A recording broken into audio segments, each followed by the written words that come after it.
I'm John Beaudin from the Aircom Radio Network and Rock History Book, and our special guest is Brent Bourgeois. Look what we've done to love again, while we're just waiting for it all to end. Bourgeois was a huge driving force behind the 80s band Bourgeois Tag. Their Todd Rundgren produced sophomore album gave us the hit I Don't Mind at All. By 1990, he was in recovery and releasing his self-titled debut album. It was a hugely underrated project. In fact, we're going to be featuring it in our new series, Classic Albums That Were Underrated. But 20 years later, Brent Bourgeois is back with a new album called Don't Look Back. He joins us via Skype. Brent, did you miss not having your name on the album title? That's a long time to be away. Not when I was producing other people like Cindy Morgan and doing an album called Streams. They were like my records. I mean, they, in some ways, I got my creative juices flowing, and I wrote on those records. I produced those records. I mean, no, I never really had that kind of ego that I had to have my own record. And then I was asked to become the vice president of A&R of the record company, and that just sort of did it. I mean, once I did that, I was old enough at that point where it's like, I'm not really going to be making records anymore myself. I mean, I wouldn't have signed somebody my age. I signed Chris Rodriguez. He's younger than me, and everybody was saying how old he was. My life is not too bright. Somebody turn on the light. So tell me, how does a project start for you? Is it a sound? Is it a song? Is it a concept? How does it all start? I had 20 years to do it. So, I don't. First of all, there were a few bits that were left from the last. I had planned on making a record after I made my last one. I thought I was going to, and then I started producing. I started producing Cindy Morgan. I went on the road with Michael W. Smith. I wrote with him. Came back, produced another Cindy Morgan record. Then Word Records called, wanted me to do that. Then I did stuff for them. But I had thought I was going to make another record. So there were some bits and pieces floating around back then that I had to go find. But it started with me just playing around in my computer on Logic, writing instrumental pieces. One of the things that I have available for people are instrumentals. And that's really where I started. I started having fun writing music. We're talking to Brent Bourgeois about his brand new album, Don't Look Back. There'll be links in the bottom of this video if you want to pick it up. Brent, the title song, interestingly enough, basically looks at going forward and not looking back at what happened in the past. Is that what's happening in your life? Is that why you wrote it? I think, in all honesty, that's a groove song, right? It's a groove, riff, tune that it's all based around when you get that thing going, you get that, that is the center, and then you write a song into it, rather than sometimes you might have a profound idea, and then you have to write a song, or you have to write a groove around it or something. This was the groove, and the whole, that thing by itself was the song. Then I got to go, okay, what am I going to say in it? And it really is. I don't know if you're familiar with the old Negro League pitcher Satchel Paige. Where he said, "Don't look back; things might be gaining on you." That's really where that came from.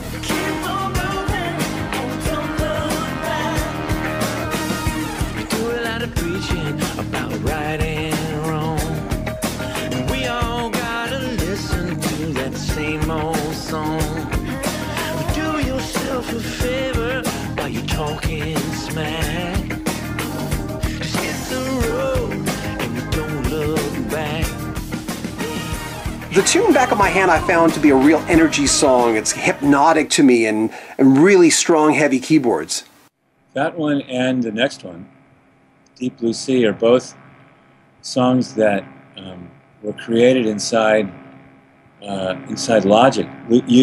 See, this is what I had to relearn. I mean, for me to really kind of develop the music for this record, I had to learn how to program again.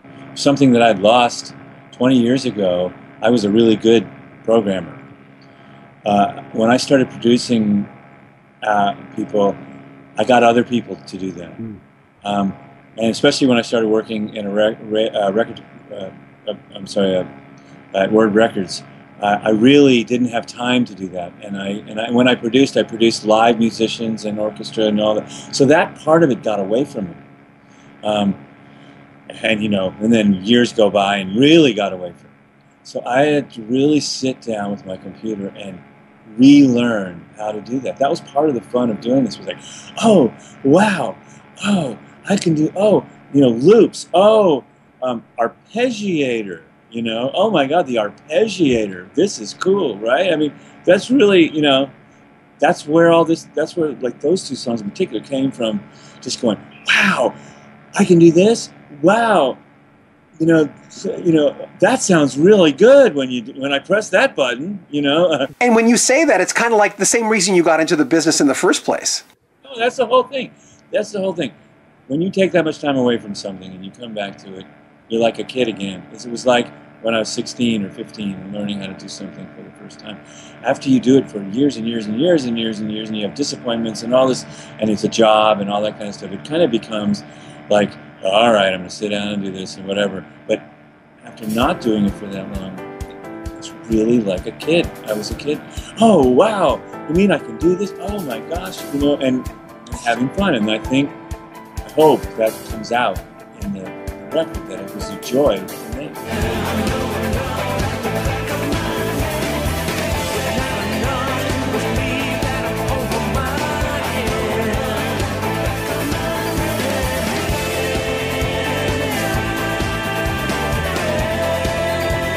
Phrasing is important to me. I always notice when people do it well. You do it well on Deep Blue Sea.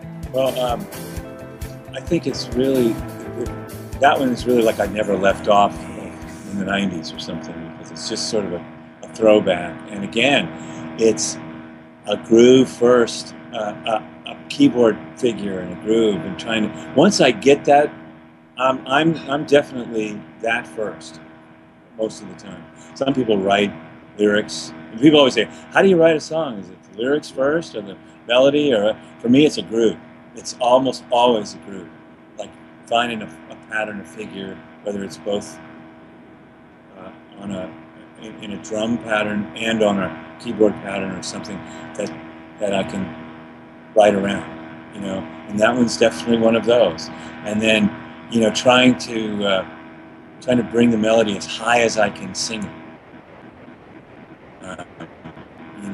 Getting a little uncomfortable doing it, because that always adds angst and urgency when you write a melody that's just beyond what you're capable of. Yeah. Like I couldn't do that song every night, I don't think. It's just beyond my ability, but I could do it once, and that's what gives it that. Todd does that. Todd Rundgren does that. He'll write his melodies just beyond what he's really capable of doing. I mean, he's capable, but it's really a stretch. Yeah. So it adds that real urgency to it. Like the fool that I am, I come crawling back from the bottom of the deep blue sea. It's a shame, but you knew I was drowning there, and you wouldn't lift a finger to save me. No rhyme, no reason, no sense at all. Make this memory down to get me. One of the tracks on the album that's getting a lot of attention is your duet with Julian Lennon. Now, I know you guys go back a little bit from Bourgeois Tag days, but is this true? Did you really reconnect with Julian Lennon through Facebook? Absolutely. I mean, he's on it there all the time. I mean, he's an inveterate Facebook user. He's on there all the time. And he started liking things on my page after. I mean, I hadn't talked to him in years, but I put up whether it was a political thing or something about music or something else. There he would be, like the first person, and he did it a lot. So I reconnected. I messaged him privately, and he got right back to me. And it's true. That's how it happened. Baby, take the high road. I'll take the high road with you. Baby, take the high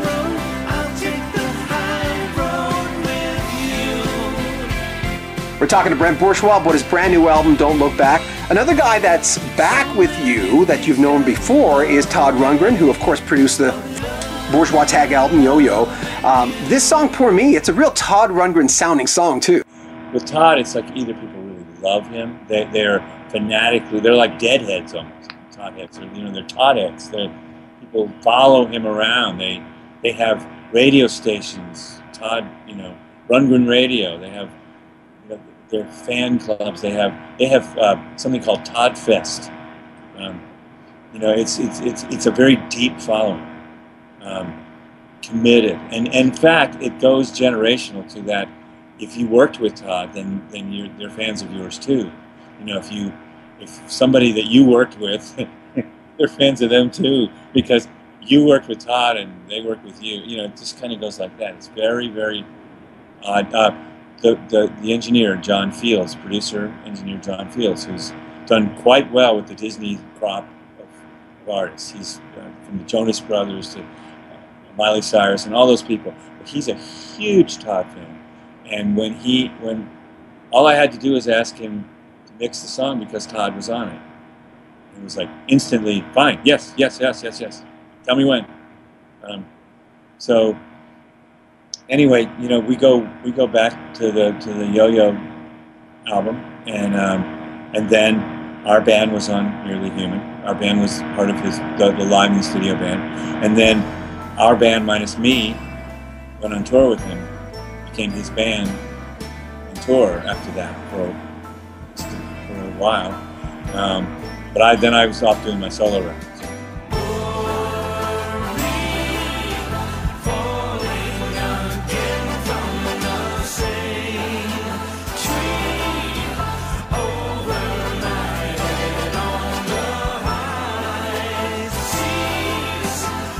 We're talking to Brent Bourgeois about his first album in 20 years. Brent, you went off and recorded with a lot of Christian artists in that time and wrote and produced for them. Were there a lot of people asking you why you weren't recording your own albums? Yes, but I think that people, for one thing, people that I was producing, they saw that I really enjoyed doing that. I really did. When I went to Nashville, I was either going to be an artist or a producer, and probably not both at the same time. It just depended on which thing was working better for me. And the producing thing was working better for me. And I enjoy that. George Martin, I want to be George Martin. As much as I would want to be Paul McCartney, I'd want to be George Martin. I enjoyed that. It's very creative for me, and I'm not somebody who is dying to perform. Remember, you can buy Brent Bourgeois' brand new album, Don't Look Back. There'll be links on the bottom of this video. Brent's our special guest. All She Ever Wanted is my favorite song off the album, Brent. And to me, it reminds me of the older Brent Bourgeois, that older sound. Well, that was the first song on my next record that never got made. But that was the first song I wrote after my last record that I was going to put on my next record, and it never got made. So I had that in my pocket for 20 years, 18 years or whatever. And then I had a really different demo. It was more like Todd. It was kind of a Todd, more of a Todd kind of thing. And then Charlie Peacock, I asked him to pick a song to produce. He chose that one. And unlike every other song that I had, he kind of threw out what I'd already done. He said, we're going to do it this way.